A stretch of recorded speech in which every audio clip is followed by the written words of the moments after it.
Citizens, it is that time. You are officially in the alert zone. Welcome to the Alert Zone TV. I am Uncle James, the Wizard. I would love for you to become an active citizen of the Alert Zone by hit the subscribe button, hit the bell so you can be notified when we drop fire content. Always try and give the video a like to help the algorithm. Share, comment, and most importantly, be an active Second Amendment participant. Practice your Second Amendment rights. They are legal under the Constitution, number one. Number two, join the fight and become active in preserving those. So, today I have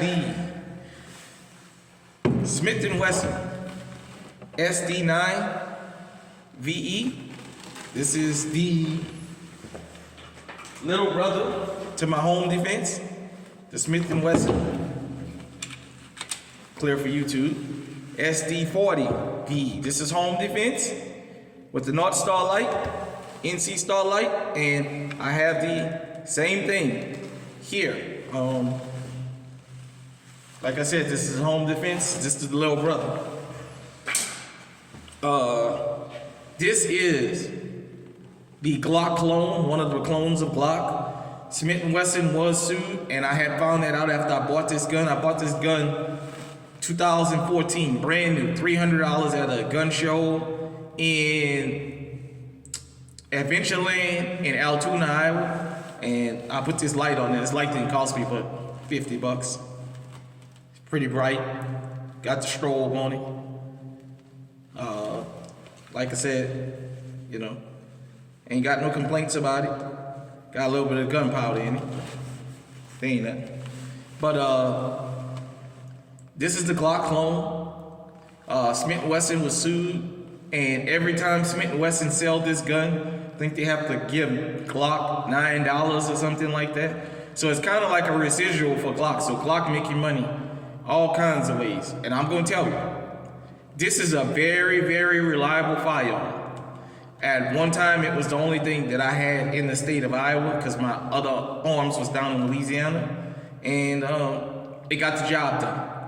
Later in the year, I'll give y'all a story about this gun and another one and why it's always going to be so near and dear to me. But nevertheless, they came with two 16-round mags.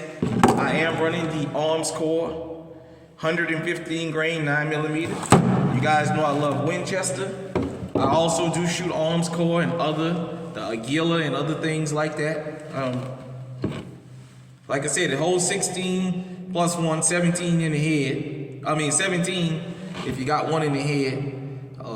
Striker fire pistol. It does not have a manual safety, but it has a hard enough trigger brake on it that basically, even if you drop this gun, it will not go off. That was one of the designs, or one of the things about the design that they wanted to be sure about, to make it basically the trigger pull hard enough that if you drop it, it didn't have a hair trigger on it. So we're gonna run it, test it out. You know, I haven't shot it in a while because I don't shoot it much. It is kind of a snappy firearm for those of you. I got my outers and my inners in. You know, I like to rock both. Definitely, anytime I mention that, I gotta mention Eyes and Ears Tactical out in California, because he is a big proponent of safety. Definitely. But I was saying, I don't shoot it much. It is kind of snappy. It does have a little bit of a recoil to it, at least for me in my arm since I broke it. It's really cold here in Iowa, so any kind of like that, any kind of hard jolts like that, I can feel it. It is a pretty reliable pistol. Let's go ahead on the run it and see what we get.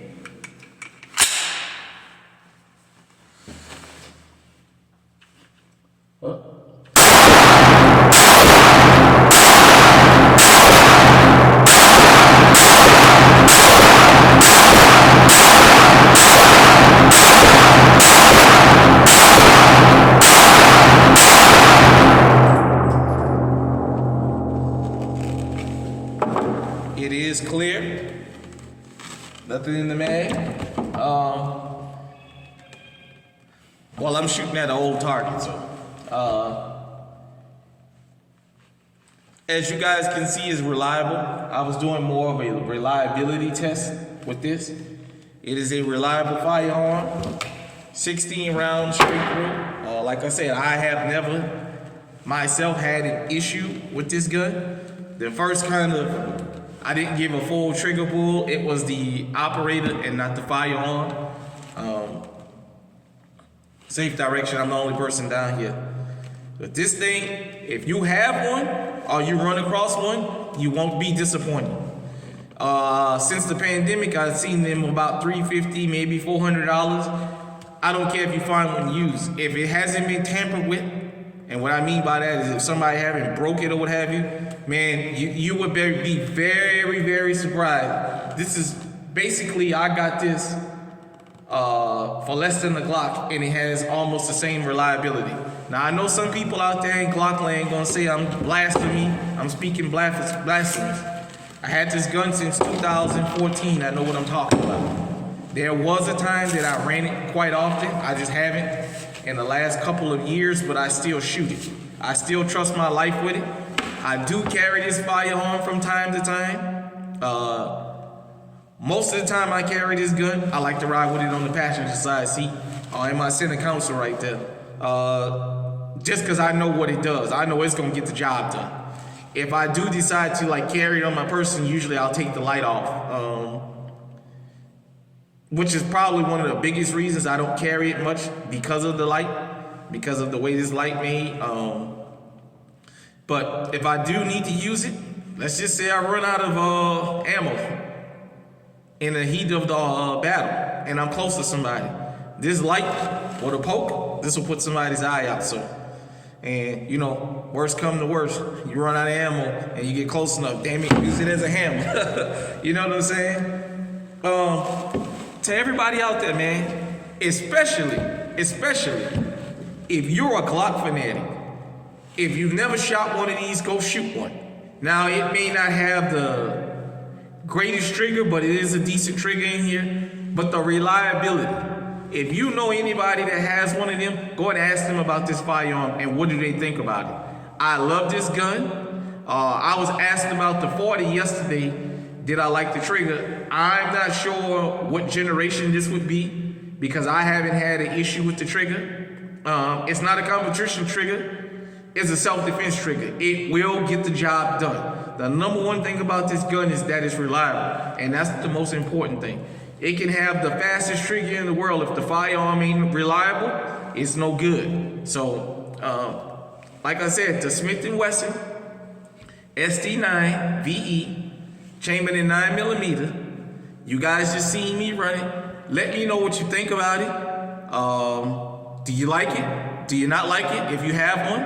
If you had one and got rid of it, do you regret it? Are you looking to go out and buy one? Just let me know. But like I said, especially if you're a Glock fanatic, and I know my boy's Eyes and Ears Tactical is a Glock fanatic, Mark Breezy, go shoot one of these if you haven't, and then let me know what you think about it.